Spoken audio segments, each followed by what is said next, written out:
Alright, welcome to the last day of this Leibniz Fest, and I'm happy to present you with Andrew Chignell from Cornell University, who is going to talk to us about one little small strand of the legacy of Leibnizian Optimism. Okay, thanks. Is this audible? Sounds good. Yeah, okay. So I took Joyce up on her offer. Well, I should say first, thank you to Joyce and to Sam and to Mike for all of the organizing and this incredibly wonderful, opulent experience that we're having here in Lisbon. I took Joyce up on her offer to give us access to PowerPoint, and I had then decided not to use PowerPoint until yesterday, and so I made a handout. There's also a handout. But then I was told that they had paid for the PowerPoint for today just because I had asked for the option to use. And so last night I made a PowerPoint the option, but it's not going to be very, there are not too many animations, and it's a late night creation. So it'll give you some structure for the talk, and the quotations will also appear here. You have them on your handout just in case you want to look over them or go back to look yourself. Okay, so we've been hearing a lot about Leibniz's optimism, but it might be worth just talking a little bit about what kind of optimism is, what the concept of optimism might be, especially kind of in a contemporary context. With Leibniz starts off a lot of this talk, but the concept has changed and expanded and grown to the point where I think Leibniz's account of optimism is actually an unusual use of the term. Leibniz thinks of it as something like the claim that there is, or that the actual world is the very best. You might think of this as optimalism or bestism, and not something that has to be identified with optimism, strictly speaking. There are somewhat narrower concepts of optimism. It seems like this is one way we often use the term optimism as just a belief in a significant good, that, so something actually obtained, significantly good, and it has good, or will have good, ongoing consequences.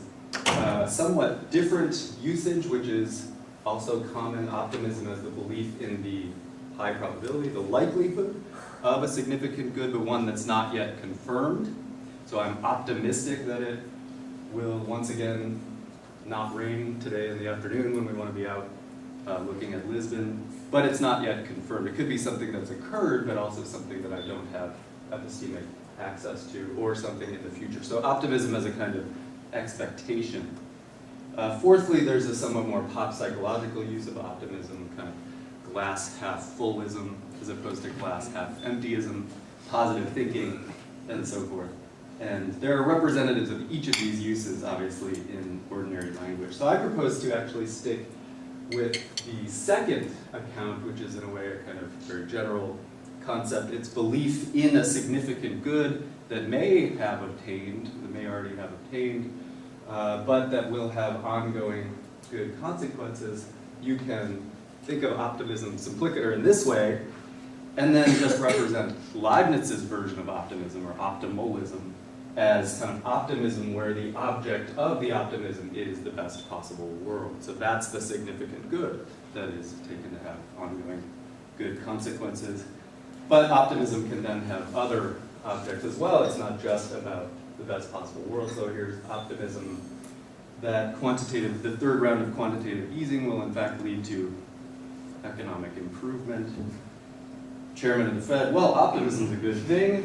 It makes people go out and, start businesses and spend and do whatever is necessary to get the economy going.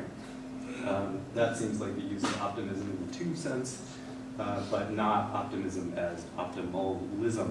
So in addition to just the concept, we might also want, and this is part of the legacy of Leibniz's discussion, he's taught us to think about value in very complicated ways, about different domains of value, different kind of scope that a value might have. So one of the things that might be your domain is just a sort of particular good, optimism that your flight will be on time, or that your flight is on time. But then these are more important for Leibniz, kind of structural goods about which we can be optimistic.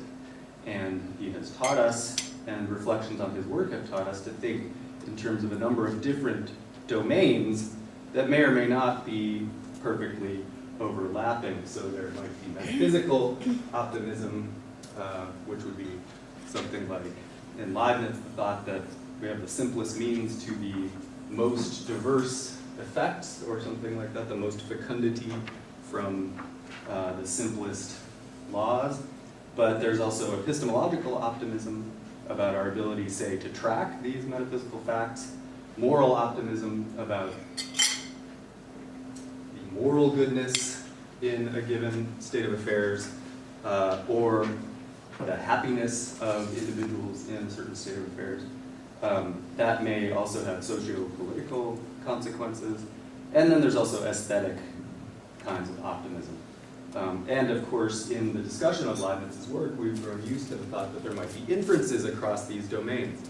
That something you say about the metaphysical may have implications. Suppose you're a kind of rationalist about aesthetics, if you think that the world is in fact shaped such that the domain has the most diversity governed by the most kind of simplicity in terms of the law, that might be reason to think that it's also going to be a very beautiful situation that'll have certain kinds of aesthetic properties. Might be inferences to other domains as well, the moral to social political, moral to aesthetic. And the one I'm interested in here, inferences from metaphysical to epistemological optimism. In addition to the domain, we'll also want to know something about the scope. So this will be familiar to all of the Leibniz people here. We could talk in terms of worlds, or somewhat, so these would be maximal states of affairs, but also in terms of more restricted localities. Maybe we can have optimism about a species, well-being perhaps of an individual or a set of individuals. And the thing we say about the domain, or what kind of domain we're talking about, may have scope implications. So you might think that if you're metaphysically optimistic in Leibniz's sense about kind of the overall governing laws, then it's going to be hard to think of the scope as anything less than worldly, less than world-sized. I say maybe you could think that there's a lot of harmony and unity amidst diversity in these parts of the universe, but often some other part, things get pretty messy. But I think that since we're talking about laws, organic unities, metaphysical simplicity, and so forth, it looks like, at least typically, the whole is going to be the only appropriate scope in this conversation. In addition to domain and scope, there are also questions about measurement. So how do we even think, without even thinking about how we measure particular goods, you might even think sort of essentially how are we supposed to think about the way in which these values get added up? Do we have to find a kind of basic unit? You know, not in Leibniz, but maybe in Bentham, maybe there's a basic unit of hedon, and then we try to add up hedons across the board and see if we can find the best possible situation, the best possible consequences. There are commensurability questions within domains, across domains as well. Contingent problems, so those might be essential problems just about measuring goods across worlds or smaller sized scopes. But there might also be contingent problems related to our ability to see these sorts of goods and the way they interact based in our finitude or just our perspective. Maybe we're malfunctioning, maybe we have sin problems that don't allow us to see, to step back in the right way and be able to see the good of the whole as opposed to the apparent badness of what's confronting us here in 1755 in Lisbon. Okay, so measurement problems as well. Again, Leibniz's optimism looks like something like optimalism, that is, optimism about the best possible world, and we know that he tries to unify the best compossibles across domains with worldly scope. There are other subsequent optimists who seem like they're trying to do something like the same thing. The early Kant has a 1759 essay on optimism where he endorses the Leibnizian thesis. Later he seems to back off on that a little bit in his critical essay on Theodicy and elsewhere. But there are also sort of more moderate, but still I think optimistic claims that you might have where we can represent the object as not the best possible world, but something like a sufficiently good world. So you might think that Marx would fall in here as somebody who thinks not that this is the best possible, but that it's sufficiently good such that we'll end up with the right sorts of social relations in the end. And you might think that given the inclusion of the greatest possible being in most theistic pictures, that's going to lead to a kind of optimistic picture, at least that the world will be sufficiently good for certain divine purposes and for creatures involved in that world. And I think there's also kind of optimism in many naturalistic, though not all naturalistic pictures. So optimism about a somewhat less august object, a mere sufficiently good world, sufficient for certain purposes or satisfying certain criteria. Note again that according to our definition of optimism simplicator, optimism that P just requires positive belief that P, where P describes some suitably good-making feature of the domain and that feature's good future consequences. This is then in contrast to hope, which seems to require, and we talked a little bit about this yesterday in Genevieve's talk and in Susan's talk, contrast to hope, which seems to require, well, this might just be a necessary condition, but seems to require only that one is not certain that P is impossible. So do we hope for the best possible world? Maybe we do if we think it's possible, or if we're not certain that it's impossible. So maybe at least sort of from behind the veil of ignorance, we would hope for the best possible world. But it seems as though many of us, and this is the sort of Voltairean critique that we've been reflecting on, many of us think that we actually have seen that this isn't the best possible world, or that the empirical evidence makes it clear that this is very unlikely.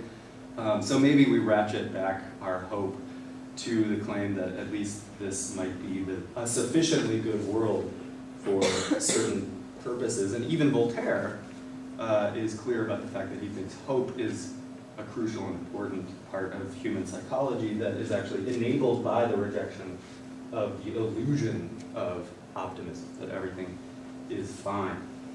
Certainly not the case that everybody hopes that this is a sufficiently good world, because some people think that it's been shown that it's not even that. Schopenhauer, of course, thinks that this is the worst of all possible worlds, and says things like, everything in life is certainly calculated to bring us back from this original error, and the error of hoping that this is a decent world, and to convince us that the purpose of our existence is not to be happy. So a hopeless and non-optimistic picture from Schopenhauer. We get a number of different arguments for optimism in Leibniz, and here I'm going to start focusing mostly on the kind of metaphysical side of the optimism and its epistemological consequences.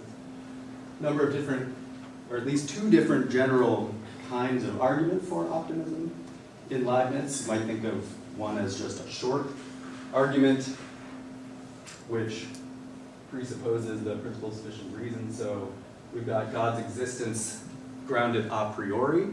He gives us the new version of the Cartesian first premise for the ontological argument, and thinks that that might work. He's also got in the monadology, and I think in the discourse as well, this argument from possibility, from the very fact that things are possible, to the existence of ground of all possibility that's going to look like not just the most real being, but the most perfect being. So suppose we have one of these a priori arguments, and then we go very quickly to the claim that such a being, the most perfect being, would have a sufficient reason for choosing between all of these, at least logically, possible worlds. The only sufficient reason for a being like that would be that this is the best, and so this is the best.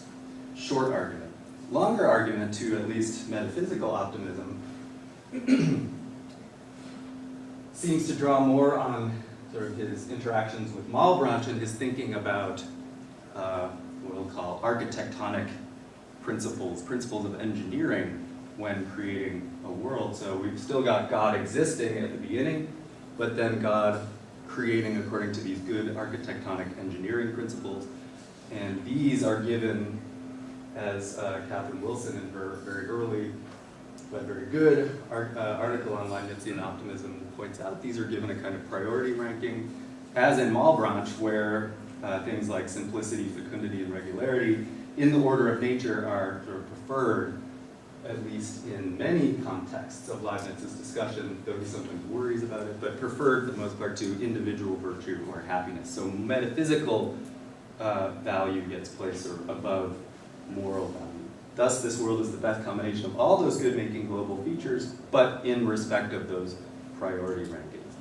And as Wilson points out, Leibniz thinks that we can get evidence for this metaphysical perfection in our investigation of the physical universe.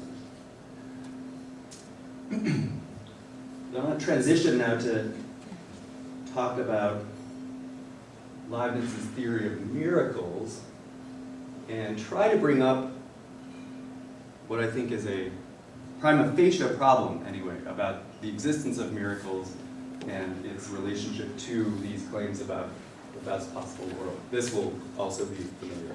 So it looks to me like we have at least 5 different conceptually distinct accounts of miracle in Leibniz. We've got the miracles of the highest order, or the first rank. These are kind of big deal miracles that really just ground the very fact that the world is in existence, so creation, and that it's the world that it is. Concurrence of the ordinary sort. He also adds annihilation of substances.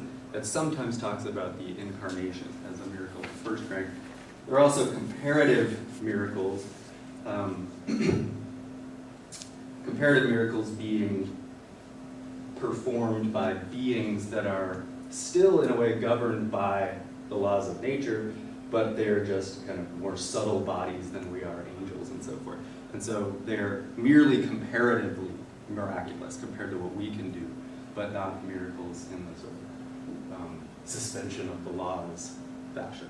There are 3 other concepts, though, that look as though they have a little bit more of an implication for metaphysical optimism. Sometimes talks of these events as being beyond nature's power. So somehow there's something that happens that could not be grounded in the active powers of anything in nature. He'll often say that sometimes say that they're contrary to the subordinate maxims of God's will, that is contrary to the laws of nature. This is just the scholastic concept of a contra naturam miracle.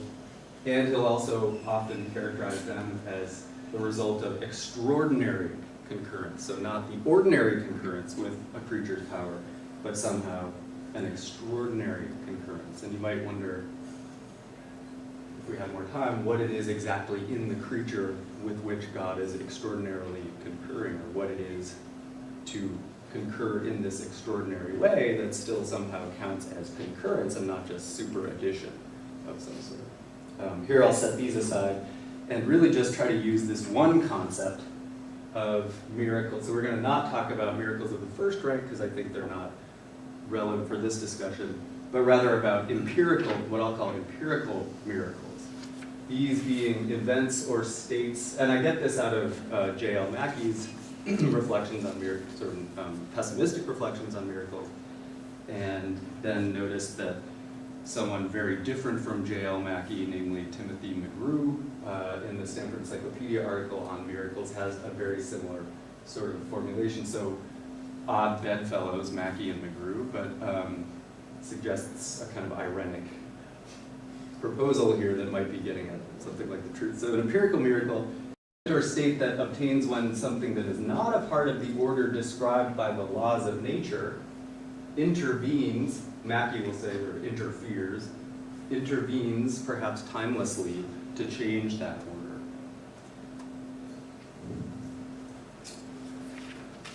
order. Okay, so with those kind of preliminaries in the background, turn a little bit more closely to Leibniz first in the discourse. Recall that for Leibniz, the physical world is composed of aggregates of matter and the dynamic relations between them, relations that are governed by the laws of nature. This fact itself is not supposed to be a bar to empirical miracles. These would be exceptions to those laws of nature, but those laws should be considered as the subordinate maxims or customs of the divine will. The obstacles to empirical miracles arise, rather, I think, from Leibniz's longstanding opposition to Malebranche on the one side and his commitment to the principle of perfection. His opposition to Malebranche pushes him to say that there is always a real ground in the finite beings for most substantially, or most fundamentally in their substantial forms or their active power, for the presence of every state that they exemplify and every change that they undergo. And I think we could say this in the context of corporeal substance theory that Dan has taught us is part of Leibniz's view up to 1686 or so, as well as in the monological period later on. In both cases, there needs to be some ground in the finite thing for all of the states, it looks like, that the thing ends up exemplifying. This makes it difficult to see how the accessible, intelligible natural laws that are sort of the descriptions of our natures and that we seek in scientific inquiry can permit of exceptions. There's also a kind of epistemological worry that comes from the principle of perfection. Doesn't it seem as though a supremely rational, competent, and benevolent engineer would make the laws that we can know, that is, those subordinate maxims, also be the laws that really govern the series, especially given that Leibniz explicitly ties the perfection and happiness of minds to their ability to understand the phenomena. There are passages in the discourses that suggest that Leibniz may have recognized these problems and suggest that he endorsed the position in response that there are and can be no miracles at all, if by miracles we mean changes to the natures of finite beings. So here's your first quotation. When we include in nature everything that it expresses, nothing is supernatural to it, for our nature extends everywhere, since in effect always expresses its cause, and God is the cause of substances. Lest we think that he has thereby ruled out miracles altogether, however, Leibniz goes on in this passage to say that it would be better to use the term essence or idea to refer to this collection, what he was calling nature there, of all of a being's predicates or properties, and instead reserve the term nature in a stricter sense for the collection of properties that a substance, quote, expresses more perfectly, end quote, and, quote, in which its power consists. In other words, Leibniz proposes to think of the nature of a substance as a function of its active powers, powers that are themselves limited, of course, whereas the overall essence contains, quote, many things that surpass the powers of our nature and even surpass the powers of all limited nature. So this is that beyond nature's power concept. In the Theodicy, we're told something similar, so this seems to go all the way through at least 1710. The distinguishing mark of miracles, taken in the strictest of senses, is that they cannot be explained by the natures of created things. Here, nature is presumably being used in that strict sense as well. The nature-essence distinction is useful insofar as it explicitly ties talk of the laws of nature to our finite nature. So the laws of nature are sort of descriptions of what we could get out of our finite natures if we could sort of read them adequately. And then the essences will contain the things that God does in addition, including violations of those laws of nature, or the subordinate maxims. Okay, but some, I think, metaphysical and epistemological questions remain.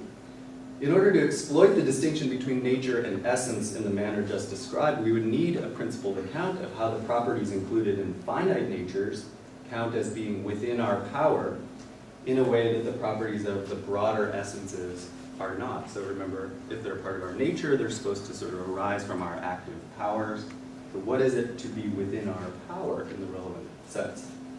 An obvious thing to say here is that the properties of our nature are within our power because at some level we want to have them, typically at some subconscious level.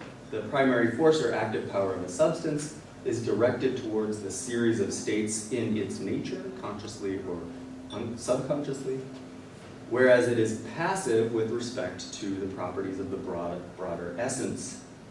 This would explain why Leibniz inserted the word or idea after essence in that discourse discussion, It also coheres with his general doctrine that miracles are willed directly by God alone. So they're part of God's idea of how things will go, but they're not coming out of our finite natures. The lingering puzzle for this approach, however, is that we have kind of lost part of our argument against Malebranche. We don't have a positive ground in creatures anymore for the contents of the broader essence. The ground for those properties now lies completely in God's idea of the creature. It is thus difficult to square this with the many texts in which Leibniz says that all of our states, and not just the states of some narrowly circumscribed nature, are the result of our primary active force. And there are a lot of these quotations. Should be, did I lose quotation 3? Oh, there. I believe that there is no natural truth in things whose ground ought to be sought directly from divine action or will, but that God has always endowed, so there's no natural truth, that makes it sound as though we're just talking about the nature, but that God has always endowed things themselves with something from which all their predicates, including their involvement in miracles, if any, are to be explained. One way to approach this puzzle, I think, is to be guided by these sort of passages in which Leibniz says that all of our properties have to be grounded in our active powers, but also to note that he thinks that such power comes in degrees. In the Specimen Dynamicum, Leibniz says that substances have both active power and passive power, and that in finite creatures they are, quote, found in degrees, found in different degrees. We find a similar statement much later in Monadology, section 48. There are also important passages even in the discourse itself that indicate that finite creatures must always have some degree of active force moving them towards any state in which they find themselves. Applying this point to our puzzle, perhaps we can say that miracles surpass the power of nature just insofar as the finite substances involved have not no active power with respect to them, but only a very limited degree of active power with respect to them. Indeed, perhaps this is true of all of the states in the broader essence. They are the object of a very limited degree of creaturely active power, a degree that's much lower than the degree of passive power that the same states have vis-a-vis God. The main advantage of this degrees of power suggestion is that it allows us to maintain the sort of anti-Malebranchian thought that every state of a substance is to some degree a function of its active powers, to some degree, while also making use of the nature versus essence distinction from the discourse to account for miracles. You might even think that the line demarcating our nature from our essence sort of is the line of things that are, quote, within our power, divided from things that are, quote, outside our power.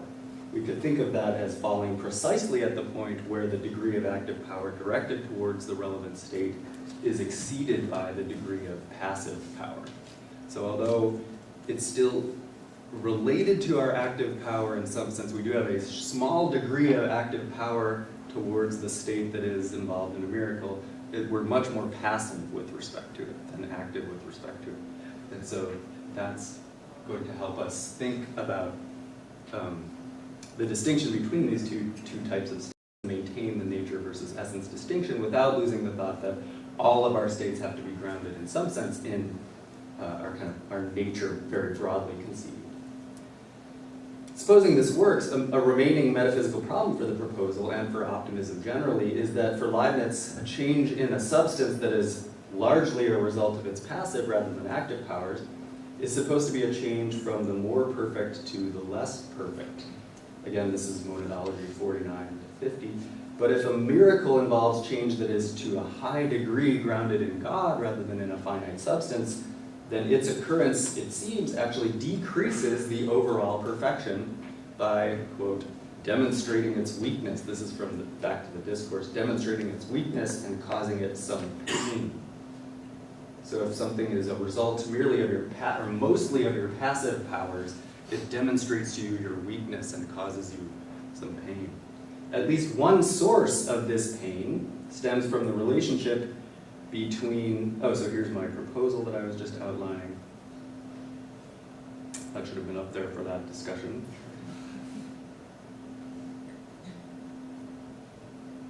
Now I'll move to these quotations. At least one source of the pain stems from the relationship between miracles and the kind of epistemological corollary of metaphysical optimism. Leibniz says, God's miracles and extraordinary concurrence have the peculiarity that they cannot be foreseen by the reasoning of any created mind, no matter how enlightened, because the distinct comprehension of the general order surpasses all of them. On the other hand, everything we call natural depends on the less general maxims, the subordinate maxims, that creatures can understand. When Leibniz says that no finite mind, no matter how enlightened, could foresee a miracle by reasoning, he presumably means that no finite analysis of the concept of the relevant substances and no inferences based on known laws could lead to knowledge that the miracle will occur. This feature of miracles, their undeducibility and indeed unintelligibility to finite minds, is a consequence of the ontological facts of the case. The law that produces the event is too complex for us to understand. The power behind the event is, at least to a very high degree, not part of our nature, strictly speaking. At least sometimes in his career, however, Leibniz will claim that the happiness of finite minds is partly a function of how well they understand the world. So here's quotation 6. It is clear that minds are the most important part of the universe, and that everything was established for their sake. That is, in choosing the order of things, the greatest account was taken of them, all things being arranged in such a way that they appear the more beautiful, the more they are understood by finite minds, I take it. So it must be held certain that God has taken the greatest account of justice, and that just as he sought the perfection of things, so he also sought the happiness of minds. This seems like a slight juggling of the priority ranking that we were talking about in the discussion of God's aims in creation. Now the happiness of minds is at the forefront. That may not be his all things considered view, but it certainly seems as though he thinks that the happiness of minds consists, at least in part, in their ability to understand what's going on. Oddly enough, then, the occurrence of miracles will lead finite minds frustrated. There will be, again, in the language of section 15 of the discourse, more weakness and pain in at least some substances as a result of them. The moral good that results might balance this off, so I presume miracles are done for some sort of moral reason. But the cost seems non-trivial, especially when added to the fact that the loss of intelligibility here is also a loss in elegance and simplicity, metaphysical sources of value. So you've got metaphysical demerits as well as epistemological / moral demerits to miracles. Robert Adams notes this problem as well, referring to the passage in Discourse 16 on this. He remarks quizzically how this is consistent with the preeminent simplicity of the actual general order, the order that really governs things. Leibniz does not explain, so far as I'm aware. In response to these concerns, one could simply try to collapse the nature-essence distinction, think that that distinction doesn't survive, and ultimately that Leibniz needs, for philosophical reasons, to reject it. It looks like Rutherford and Cover do that in their 2005 piece, which I won't read. There are definitely texts in favor of this. Here's one from the Theodicy. In my system, every simple substance, that is, every true substance, must be the true immediate cause of all its actions and inward passions, and strictly speaking, in a metaphysical sense, it has none other than those which it produces. But then there are others, many numerous texts actually, in which Leibniz links the natural powers of creatures to the laws of nature, and then explicitly allows that other sources of change in those creatures are possible. There's at least one mention of a specific miracle in the Theodicy itself, the miracle of transcreation, which he at least expresses deep sympathy for, the addition to preformed human souls of a certain kind of rational capacity. God actually intervening in a special way into nature there. These are found not only in the relatively early discourse, but also in the letters to Arnaud, the new essays, and the very late Theodicy. You could sum up, perhaps, the at least metaphysical contextual puzzle that I've been considering in the form of a dilemma. First horn, if empirical miracles are included in a creature's essence but not in their nature, then we're left with no positive ground of the relevant states in the substances themselves. Miracles become extrinsic denominations, contrary to Leibniz's typical insistence that all changes in substances have an active ground in those substances. One horn of the dilemma. The other horn, if essences are collapsed into natures by construing both as fully grounded in the active powers, substantial forms, and primitive forces of finite substances, then Leibniz is unable to accommodate the possibility of empirical miracles, and the many texts in which he continues to speak of them must be regarded as confused or disingenuous. And Adams actually floats the thought that there's some disingenuity in some of this talk. The model I've been sketching seeks to offer a way between the two horns. Natures and essences can be distinguished by considering the degree of active power involved in a given change of state. If a substance's degree of active power with respect to some empirical change is less than its degree of passive power, vis-a-vis God, that change counts as an empirical miracle.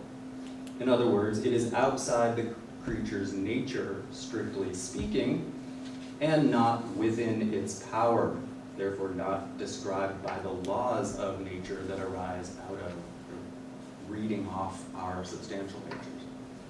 This is consistent, I'm at least suggesting, with the fact that a limited degree of creaturely active power, very limited degree, is involved in bringing about the change. The model further explains how Leibniz can regard empirical miracles as surpassing the power of nature in the strict sense, and as exceptions to the laws, qua subordinate maxims, and yet as the result of extraordinary concurrence with some degree of active power in the creatures, that very small degree. It thus allows these three concepts of miracle, beyond nature's power, contrary to the subordinate maxims, and extraordinary concurrence, to be at least extensionally equivalent in the empirical world. I think it might be somewhat different in the realm of proof. The model does not, I mean, there's a lot of questions to ask here. I still think it's a little confusing what extraordinary concurrence is supposed to be and what exactly God is concurring with. Another problem is just that the model does not resolve the epistemological puzzle regarding how the decrease in the intelligibility of the world and the happiness of rational creatures is consistent with its overall bestness, the world. Perhaps the best thing to say on this issue is that it's at least possible that all the other worlds God might have created would have been even less perfect overall. But it would surely be preferable, even just from a religious point of view, if Leibniz could accommodate the thought that being a participant to, party to a genuine miracle is typically something that adds to an individual's perfection. This seems to me to be a lingering source of tension between his rationalism and his ongoing regard for a more traditional religious form. So here's a shot at a kind of claim about the legacy. The tension between metaphysical and moral optimism has implications not just where I think God performing miracles, if God ever does, would be motivated by moral concerns, so motivated by trying to make this the morally best world. But the tension then with sort of metaphysical and epistemological bestness, this has implications not just for debates about evil, freedom, and responsibility, but also for epistemological debates about our relationship to the order of things. Leibniz puts some real daylight between the fundamental order that determines what's really going on, the law of the series, the general order, and the laws that we can know, even ideally, through reasoning and scientific inquiry. He also admits that this may seem to finite minds like a reduction in their happiness. The Kantian model is actually more similar to this. Excuse me.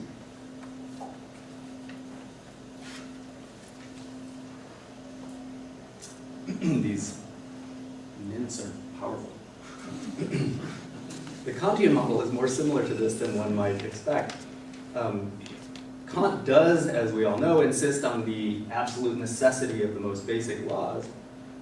Karl Emmerich is gone, but if you take his regressive reading of the way the transcendental deduction works in the first critique, it seems as though Kant is just setting out kind of constitutively that the most basic laws, the most fundamental order is inviolable, and then deducing transcendentally from that the usual Kantian story about the relationship between mind and world.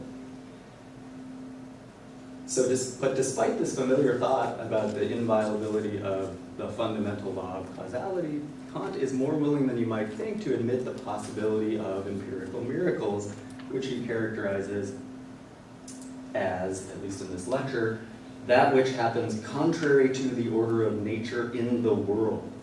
This conception fits nicely with the Mackey-McGrew kind of working definition that we had earlier. In religion, for instance, Kant will say that, quote, reason does not dispute the possibility or actuality of such miracles, end quote, and that it is, quote, entirely conformable to the ordinary human way of thinking for a new religion to announce or adorn its introduction with dazzling feats and miracles. Kant even claims to find it plausible that the work of a prophet or founder of a new religion would be full, quote, full of miracles, thus helping to win adherents from the old religion, and that the historical testimony to these miracles itself would be miraculously arranged and preserved, said perhaps with a, as Carl said, a slight Humean smirk, but some of these other quotations, I think, indicate that he's at least theoretically open to the possibility of some of these empirical miracles. Here's another quotation. Kant obviously has Leibniz in mind when he insists to his students that no world can be thought without deficiencies, without certain negations and limitations, and thus to make up the defect of nature, miracles are possible in the best world also, and even probable according to the concept of God's goodness and truth, so God intervening for moral reasons to fix up the metaphysical situation. The only claim about miracles that we must dispute with all our might, says Kant, is that they authenticate true religion, or that belief in them is somehow required or pleasing to God. This raises the question of what, metaphysically speaking, an empirical miracle could be in a Kantian framework. How can it be possible that in a world governed by necessary and unexceptionable causal principles, we can get violations of the laws? Again, I think Kant is adopting a form of the Leibnizian sort of two-part model. He grounds the lawfulness of the world in a transcendental argument about the necessary and universal truth of the most basic principle. In the second, third analogy, the causal principles. Everything must have a cause. Everything is in reciprocal causal relations with everything else. Any empirical succession has to be produced in accordance with the law. Two simultaneous events must be causally connected as well. Significantly, however, Kant never says that these arguments show that the much more specific empirical laws described by science are able to account for all of the events in the empirical world. Like Leibniz, in fact, in the third critique in the introduction, he explicitly says that he thinks the fundamental lawfulness of the world would admit of a number of different accounts of the empirical laws, and that he's not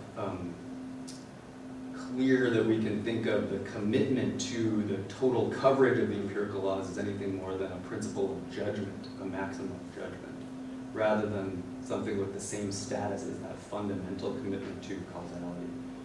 So like Leibniz, Kant is merely committed to fundamental lawfulness. He's not committed to the in principle accessibility of the lawful series to our minds. Nor does he claim that the specific empirical laws that are sought and described even by an ideal science must have precisely the same universal and necessary status that the fundamental laws of nature in general do. So my suggestion then is that there's logical space in Kant's system for an analog of Leibniz's distinction between the general order by which the empirical world is truly governed, the law of the series, the fundamental order, and the empirical laws, which Leibniz calls subordinate maxims, to which there could be, at least theoretically, the occasional exception. For Leibniz, as we have seen, the latter, those subordinate maxims, are what we describe in natural science and depend on in everyday life, whereas the former is inaccessible to us. And though a full textual inquiry is a project for another time, my sense is that the remarks in the Religion, the lectures, there are a couple of interesting fragments that we would want to bring in here, as well as this discussion in the third critique, indicate that he wants to leave a gap between the specific empirical laws that we seek to cognize and describe in our scientific inquiries and the more fundamental laws of the world in general, guaranteed by the analogies and the principles. Here's another important passage, this time from another critical lecture, the Dona Wunlaken lectures. A miracle strictly defined is called rigorous. How is such a thing possible? Because there is an extra mundane cause that has produced this order of things and thus can produce another. A miracle is thus possible in itself internally. In general, an event in the world whose laws human reason cannot at all cognize is a miracle. So we cannot cognize those laws, even if we know transcendentally that there is a fundamental lawfulness from which this event is springing. Kant seems to be claiming here that God has created the world and our minds such that things typically appear in a nomological order that we can cognize, but that this order may be subordinate to another, more fundamental, quote, order of things whose laws are not cognizable by us. We may be able to deduce through transcendental argumentation that this fundamental order exists and that it has the basic structure provided by the categories, but we do not know enough about its details to count as cognizing its laws. And so there is room for those laws, the laws of nature in general, the general order, to differ from the nomological generalizations that we seek in empirical research, even the best ones we could get, the idealized picture of the natural law.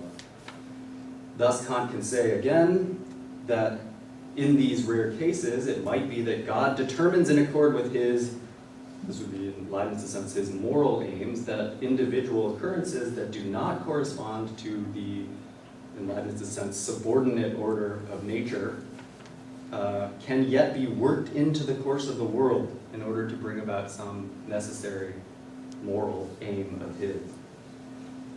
Okay, with this sketch of Kant's model before us, we can complete the comparison with Leibniz. Recall that there were two problems for Leibniz about accommodating empirical miracles. First, there was a problem about how the extraordinariness of the miracle might be grounded in the creatures themselves. This seemed to be in some kind of tension with his anti-occasionalist and anti-Spinozist dictum that the states of finite substances must be grounded in those substances themselves somehow. And second, there was some trouble explaining why the true general order is inaccessible to the rational finite mind, and in particular how this coheres with the best possible worlds doctrine. On the model just sketched, Kant seems to have some responses to both of these problems. He does not endorse Leibniz's requirement that all finite states be grounded in facts about creaturely natures explicitly. That said, on this model, every state or event in the empirical world, including miracles, would be a function of the active powers of creatures, at least in a partial way. Indeed, the empirical world as a whole is the result of various transactions between the things in themselves and the positive powers of perceiving minds. A miracle in that world, if it's possible, would also have to be a result of the active powers of various finite things in themselves, a perceiving mind at the very least. In other words, no event or state in that empirical world, nothing that is among the perceptible phenomena, could be a completely extrinsic denomination grounded solely in divine powers. It always has to sort of go through the mind, the categories. Regarding the second problem, Kant has a principled and non-arbitrary explanation for holding that the true or general order in the series is beyond our ken. The explanation invokes another of his signature doctrines, that of noumenal ignorance. If the general and most basic order of nature is a function of the spontaneous operation of the apperceiving transcendental mind, as the critique argues, and if we grant Kant's overall claim about our ignorance of the details regarding how this synthesis process works, this transaction between mind and world, even though we're sort of essentially involved, then we should not expect to have comprehensive epistemic access to the results of its operation, namely that fundamental orderedness, the fundamental lawfulness. Famous arguments of the critique may prove that there is a true general order of things structured in accordance with the categories and that this order is indeed universal and necessary, but they provide no guarantee that even an idealized scientific account of the specific laws will reliably map that fundamental order.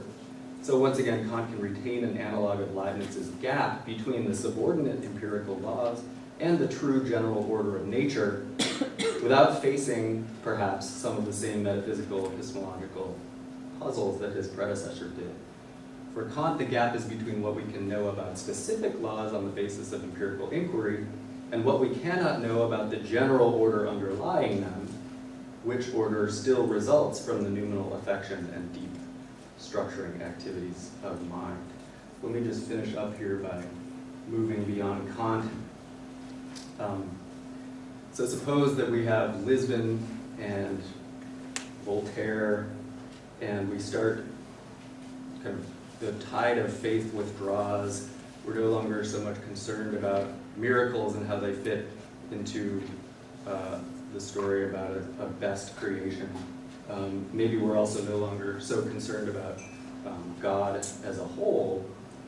The question still remains, however, how to construe the laws of nature in general, along with questions regarding their epistemic accessibility. What are the nomological objects of ideal scientific inquiry? Are they exceptionable, and are they fundamental? In the 19th century, then, we see Hegel enlisting, in a kind of Leibnizian spirit, as Susan Neiman was mentioning last night, a full metaphysical ground from which both an ontological and an epistemological optimism flows. For Hegel, the real is rational. We are both real and rational, and this is the best possible world. There's an unwillingness on Hegel's part to retain the daylight that we saw in Leibniz and Kant between our kind of knowledge, between the knowledge of the absolute and what the individual knows. And so there's no room for empirical miracles there. The cost, however, at least the charge, is that this comes by way of really collapsing the distinction in the end between the individual and what the individual knows and the absolute and its own self-knowledge. So here's a Sartrean critique of Hegel on the grounds that we have a loss of individuality. In Hegel's ontological optimism, which is parallel to his epistemological optimism, plurality must and can plurality must, there's something missing there, surpasses toward the totality. But if Hegel can assert the reality of this surpassing, it is because he has already given it to himself at the outset. In fact, he has forgotten his own consciousness. He is the whole, and consequently, if he so easily solves the problem of consciousness, it is because for him there has never really been any problem in this connection. So the optimism seems to involve a kind of loss of this distinction between individual knowledge of the order, of the fundamental order, and the absolute's self-knowing of that fundamental order as it progresses through history. Final figure, neo-Kantian side of things, in response to the German idealists, stays focused on the individual and its knowledge, and focused on Kant's transcendental arguments that start with a kind of epistemological optimism, at least about the fundamental laws. Cohen tries to block the daylight that Kant, following Leibniz, left between the ideally knowable empirical laws and the fundamental order, however, by insisting on what he calls the highest principle, that a law ought to reign in the field of experience, which is based in a fundamental need. We want to recognize necessity in that field of our consciousness, which is characterized as science, as mathematical, natural science. This idea, namely to take as the starting point the recognition of the factum, now he's calling our knowledge of the fundamental order of things, the factum from which everything starts. The factum of mathematical natural science posits itself as the highest law. This factum is designed to guarantee a world that is, if not the best possible, then certainly significantly good for cognizers like us, but it seems to be performed almost by fiat. Again, it is a factum, the highest principle, whose ground, Cohen says, can be nothing other than itself. This leads to a kind of final dimension of optimism that we can sort of take away from these reflections on the 19th century development. You might think that optimism could follow from certain more fundamental principles. So in Leibniz, as we've seen, optimism follows from belief about God's existence as well as God's choices and so forth, God's preference for the best. There are also passages in Leibniz, which I didn't mention, where optimism seems to follow from observations of the physical universe. So optimism follows from physico-theological reflections, though these are much weaker by Leibniz's own admission. So there's Leibniz and Hegel with optimism following.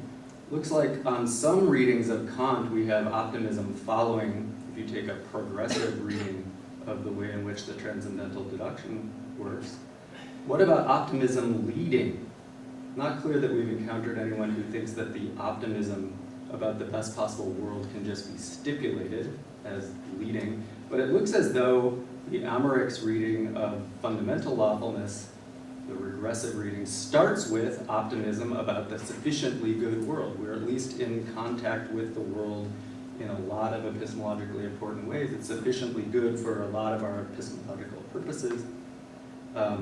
In the Critique of Judgment, as I mentioned, he says the same thing regarding the a priori principle of judgment, just kind of takes that as the way in which we approach our empirical theorizing. And then we saw Cohen's kind of fist-pounding fiat optimism about all lawfulness. It's just the highest principle, the place from which we start. In Kant, I think we get more hope than optimism in the moral context, if we're thinking about hope as leading. So there we have knowledge of the moral law, yes, but with respect to theoretical things, the hope is what comes first, and thereafter we get the various practical arguments for other things such as God's existence. So in Kant we also have hope for a sufficiently good world leading. Is hope insufficient for epistemological purposes? Perhaps. If that's so, then can we make do with some sort of an optimism leading perspective without invoking the Hegelian or Leibnizian or kind of strong Kantian attempts to ground it? Here's Thomas Nagel in a recent New York Review of Books article, wading into some controversial territory here, suggesting that though there are various skeptical and pragmatic strategies in contemporary philosophy and also some very powerful strategies coming out of evolutionary naturalist traditions, none of them, according to Nagel anyway, have been met with a complete consensus anyway about their success. Even those who cannot accept the theistic alternative should admit that criticisms of naturalism are directed at the deepest problem with that view, how it can account for the appearance through the operation of laws of physics and chemistry of conscious beings like ourselves, capable of discovering those laws and understanding the universe that they govern. Defenders of naturalism have not ignored this problem, but I believe that so far, even with the aid of evolutionary theory, they have not proposed a credible solution. Perhaps theism and materialist naturalism are not the only alternative. So the thought is, we need a better account from which our optimism could follow than one that we've had so far. Perhaps. In the meantime, however, I suspect that many of us think that kind of epistemological optimism that just leads, but without seeking any further grounding, at least in this sort of big picture way, might be sufficient. Although Leibniz wouldn't agree, that may be kind of optimism enough. We just start off with the principle, optimism leading, that the world is such that it is intelligible to us and can be known at least in its, at least in most of its details by the inquiring mind, without having to ground that in some deeper story about the best possible world or a transcendental story about the way in which we are responsible for this fundamental order. And I'll leave you with that. Thank you.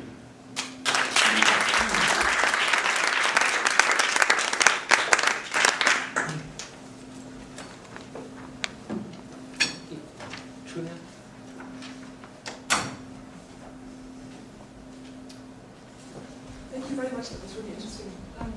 I have a question about Leibniz and the comparison with Malebranche. Okay. So I'm not sure whether it would be a big problem for Leibniz if, with respect to miracles, he's going to end up saying that the extrinsic denominations. Because I think the problem with Malebranche that he sees is that creatures wouldn't really be agents or substances if all their actions are extrinsic denominations. But with miracles, maybe it would be fine for him to say that in a way they're not a creature's action, but they're God's action. And then it would be fine if they're just extrinsic denominations and not somehow grounded in the creature fully. So you're just saying there's no problem about extrinsic denominations at all? There might be the problem of intelligibility and Yeah. simplicity, but I don't think it would make him like Malebranche in the struggling way that Leibniz wants to avoid. So I think the criticism that he makes of Malebranche wouldn't apply to this. Okay. The phrase extrinsic denominations came out of the Leibniz-Clark correspondence where he says to Clark, I don't want to think of a miracle as an extrinsic denomination. I'd like to think of it as making an internal, it has an internal ground or something like that. So I was thinking that he's committed to the thought that they're not merely extrinsic denominations, not merely in the broader essence, but that there's at least some low degree of active power in the substance itself moving towards these states, but a much lower degree of active power than of passive power. So that wouldn't be a fully extrinsic, though it might be, if you want, mostly extrinsic denomination.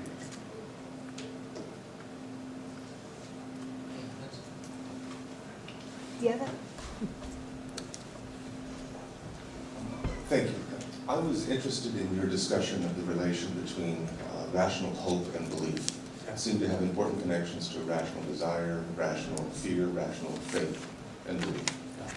And about a third of the way through, you presented a sufficient condition for hopes being irrational.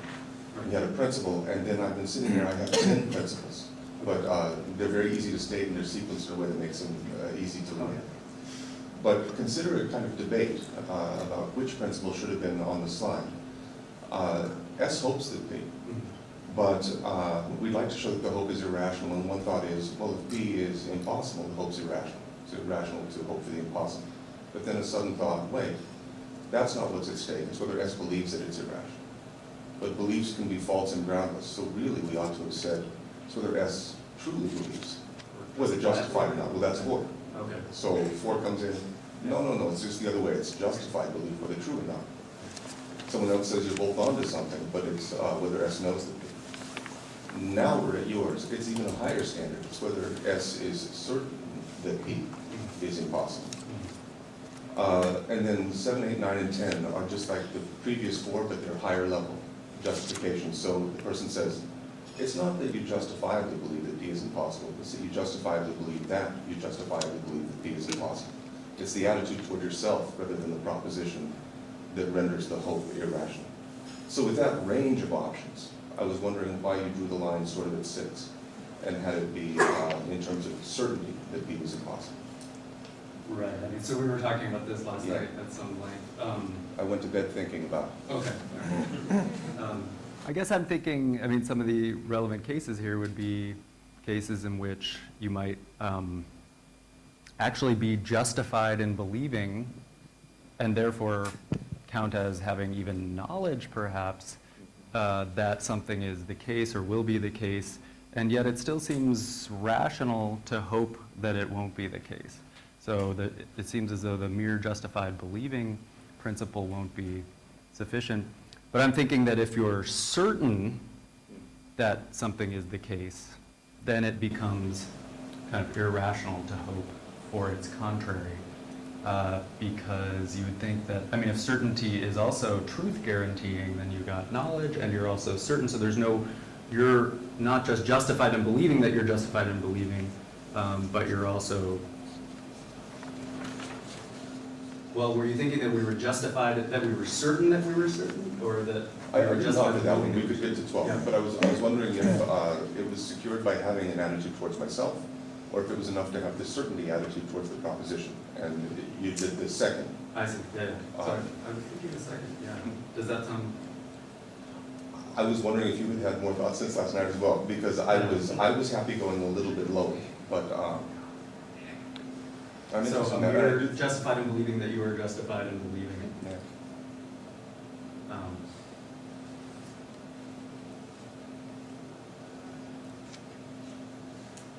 Yeah, I guess the concern there would be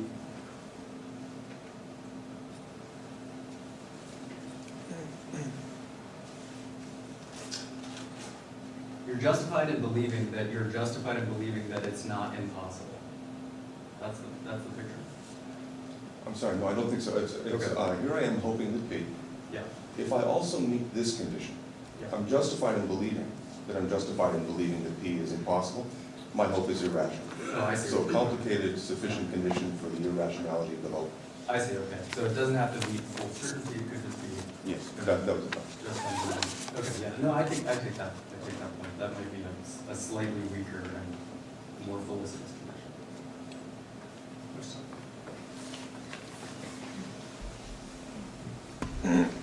I had a number of questions, but I don't want to keep you for too long with my questions. So I just want to address the issue with Kant. I cannot see the legacy of Leibniz and Kant at all, according to the quotation you read. Because all the quotations, if you look at the handout, Yeah.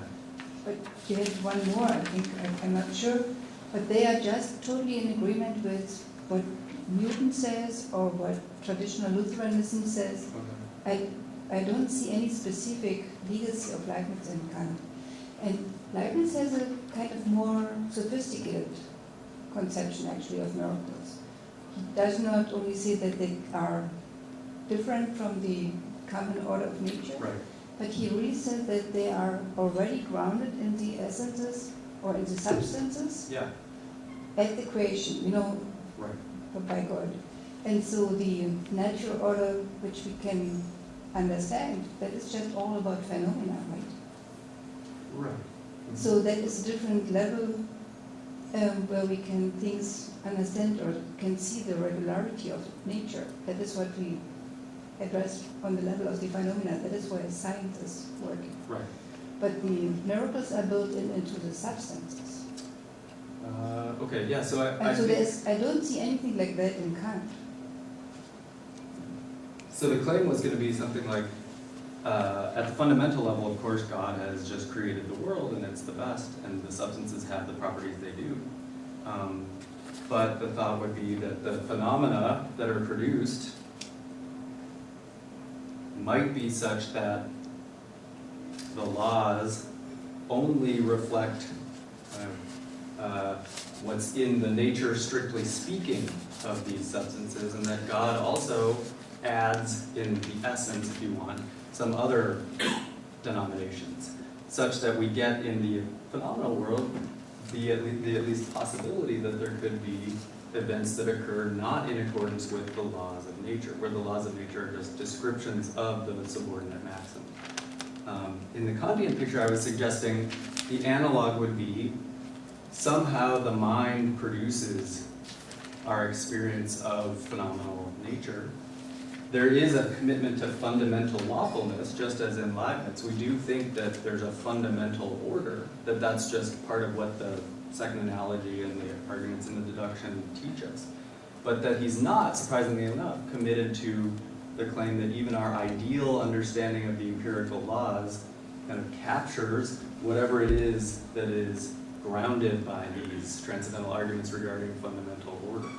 And so it may be the case that there's still room, especially given what he says in the third critique about the kind of the way in which it's just a maxim of judgment that takes these empirical laws to be universal and necessary, that there might still be room for the occasional suspension or violation or anomaly, anyway, with respect to these empirical laws.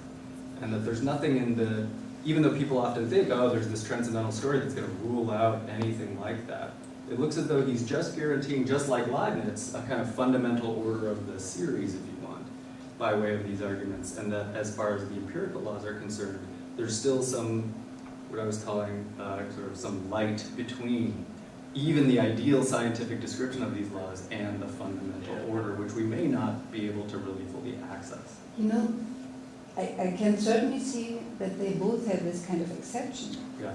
But I think they ground the exception in very different ways. And Kant is very ready to give up about this kind of lawfulness already about everything which is beyond mechanics or astronomy. So biology will Sorry, never have he's very willing to give up about it, or to? Yeah. about this kind of lawfulness, Okay. you know, what he says in the third critique Yeah. about teleology for biology or so. In biology, we don't have this kind of theory of a Newton. There will never be a theory, a Newton of the grasp, right? That's right, yeah. So that is just where we have to turn to teleological principles in order to make sense of it. So that is something Leibniz would never agree with. So I think that the driving engine in Kant is just to have the limits of reason anyway. So he gives in, Newton cannot be refuted, so he gives in that we have to give science, at least mechanics and astronomy, but then there's a limit before the living beings, right? There's something special we cannot really know. There's no lawfulness in that. And then in Leibniz you have a general approach to that lawfulness, but that is still only known by our understanding from the phenomena. And because we can never know the individual laws of the individual substances, that is just a kind of a limit that on the metaphysical level that we cannot fully grasp. And there he can kind of situate the miracles and everything which is kind of supernatural. Okay, so I mean, in a way this sounds he friendly. kind of, but you know, Yeah. he cleans science as much as possible from any intervention or from any specialty. Leibniz. Everything which Leibniz, Yeah. and Kant does not in the same way. Okay, And so he's more open to even kind of to restrict science, whereas Leibniz rather puts all the extraordinary events on the level of metaphysics. So a lot of things to say there, but I do think that in general we're in agreement. So I think Leibniz does have a kind of, he doesn't incorporate these claims about biology, he does have a real commitment to fundamental order. I guess I'm wondering what to do with all these texts where he at least seems to think it's still possible that something beyond the subordinate maxims, something beyond nature's power, and even contrary to the subordinate maxims, could occur. And I was just trying with this model. I grant you that increasingly he's not very interested in those things, and that he really just, when he talks about miracles, he's often talking about miracles of the first rank and mysteries and the like, as you pointed out in your talk. But he does seem at least notionally open to these things, and so I was trying to provide a model. He's a Christian after all, right? Of course Right, but I was just trying to provide a metaphysical model for how that might work, and then pointing out that surprisingly enough, Kant has a similar kind of two-part model, though I agree that Kant is actually a lot more open to a certain kind of unlawfulness at the empirical level, given what he says in the third critique, Right, and that is than different. Leibniz would be. That is a difference, you're right, yeah. But I think it's still consistent with this model and with the analogy that I was pointing out. There are still a lot of people in the queue, but unfortunately our time. I think we have about, let's go for another 5-10 minutes. Okay, good. But maybe ask incisive. Yeah, didn't we start at like 9:10, I think. All right, then. Excuse me. Andrew, how do you understand in Leibniz the subordinate maxims? You call them empirical laws. I'm just wondering whether you may be sort of underestimating how important they are for Leibniz. How do you understand these subordinate maxims? Right, so talking in terms of empirical laws might be bringing a kind of Kantian flavor to the interpretation. But I take them to be the principles by which God has created the world to operate, such that if we could read off our natures, or the natures of substances generally, we would get this general pattern according to which God is almost always operating. But they're subordinate in the sense that it's not really what God is doing. What God really willed was this fundamental order, the law of the series. And these subordinate maxims may in some sense follow from those, but they can be in principle exceptional, whereas the fundamental order can't. I would actually turn that around a little bit. And I think a picture, to a certain extent, I think more like what it is that Ursula was proposing. The subordinate maxim, for example, that he gives in the discourse is grounded in a metaphysical principle of the equality of cause and effect. So that, which is basically there is no perpetual motion. So it is more than, I think, just simply, Descartes, for example, his laws of nature are, in a certain sense, what it is that follows from divine activity.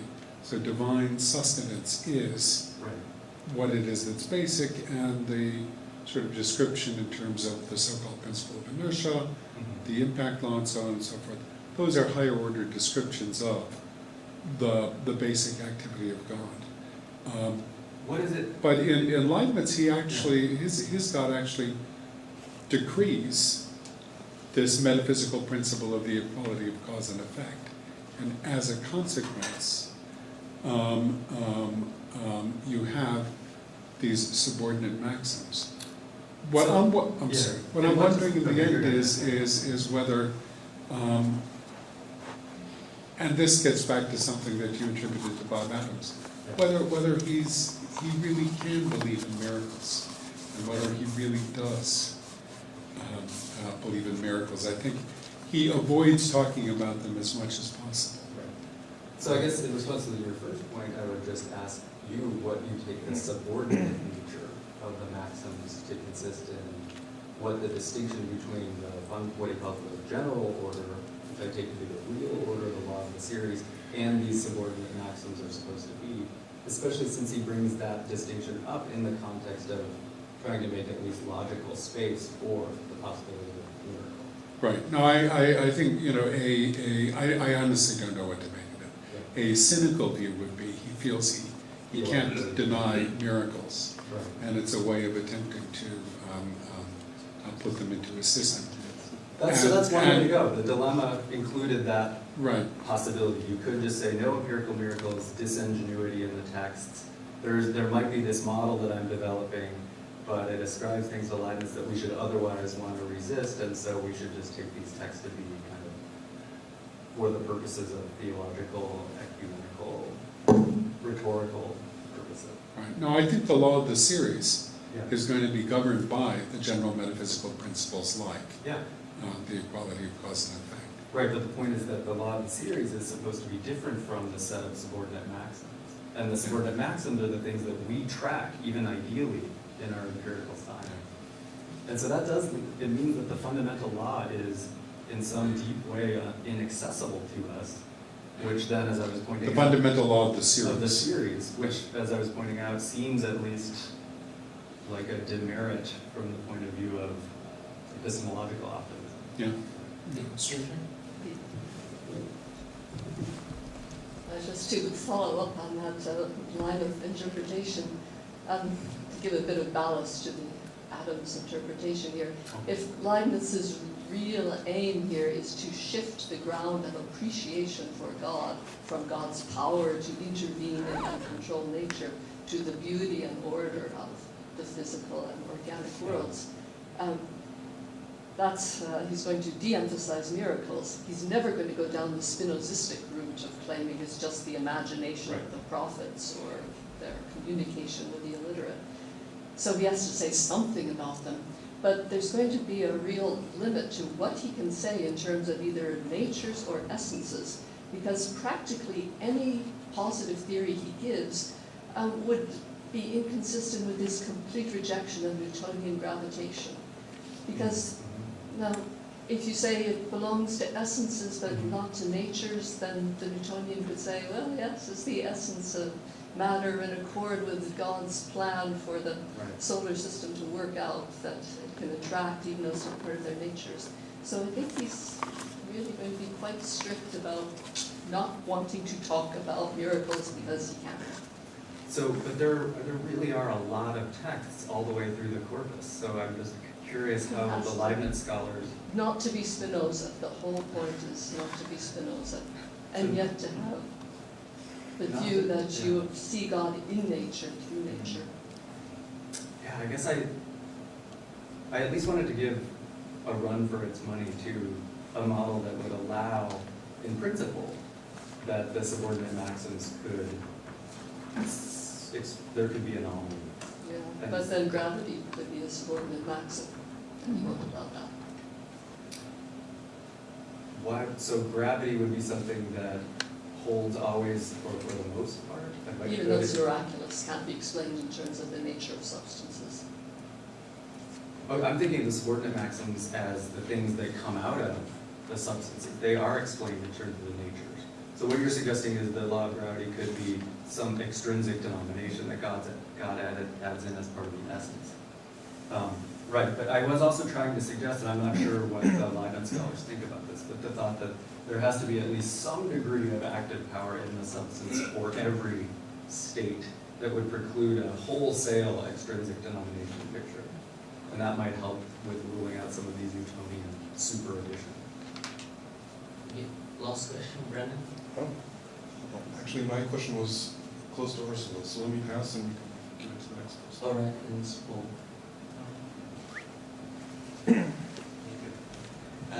Thank you for your talk. My remark is the following. It's about the Leibnizian conception of miracle. Yeah. Well, I wonder if there are for Leibniz real empirical miracles in the world. Yeah. And I will refer to paragraph 249 in Theodicy, where Leibniz says that actually there are only two real miracles that we can refer to God, that God produced, that are creation and incarnation, and he said maybe other action, but he didn't. It is not precise. Right. So some other actions of God that exceed all the powers of creature, which are truly miracles. Yeah.